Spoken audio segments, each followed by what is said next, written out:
Have you ever listened to music that does not quite sit right? Not because it is bad, but because it challenges your expectations in a fascinating way? Perhaps a sound that feels a little off-kilter, yet utterly compelling.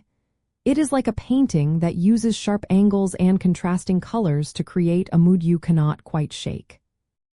When we explore the captivating world of post-punk, its distinct dissonant characteristics are formed by a deliberate interplay of several key elements. Angular and unconventional guitar work, prominent and often driving bass lines, stark and mechanical drumming, and vocals that prioritize mood and texture over traditional melody. These elements work together to break away from conventional rock structures, creating that signature sense of unease or atmospheric tension. Guitarists often employed sharp, jabbing riffs and non-traditional chord voicings, sometimes even approaching atonality, rather than the blues-based solos common in rock. The bass guitar, instead of merely providing a harmonic foundation, frequently took on a melodic, driving role, creating hypnotic or unsettling counterpoints. Drummers moved beyond simple timekeeping, often delivering sparse, machine-like rhythms or incorporating experimental percussion techniques that emphasized space and rhythm over groove. Together, these choices deliberately avoided easy listening, pushing listeners into a more introspective and challenging sonic landscape.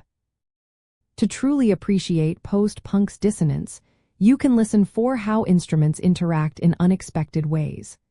Pay attention to moments where the guitar sounds almost like a percussive instrument, or where the bass line feels like the lead melody. Notice the space between the notes and the often raw, unpolished production that highlights the starkness. These are not mistakes. They are intentional artistic choices designed to evoke a specific feeling, often one of alienation, introspection, or urban decay. It means actively listening for tension and releases, for sounds that feel slightly out of sync but purposely so. A fascinating aspect of post-punk sound design is its embrace of influences from outside traditional rock, such as the rhythmic repetition of krautrock, the spatial effects of dub reggae, and the intellectual rigor of avant-garde music. This melting pot of ideas led to innovative studio techniques, often emphasizing reverb delay and a stark soundstage. Bands aimed for an almost architectural sound, building layers of texture and rhythm that created depth and psychological weight, moving away from simple catchy choruses towards a more evocative and experimental sound.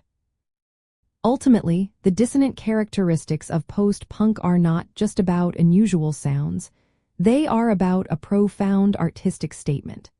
By consciously rejecting the established norms of rock and roll, the genre carved out a unique space for sonic exploration and emotional depth.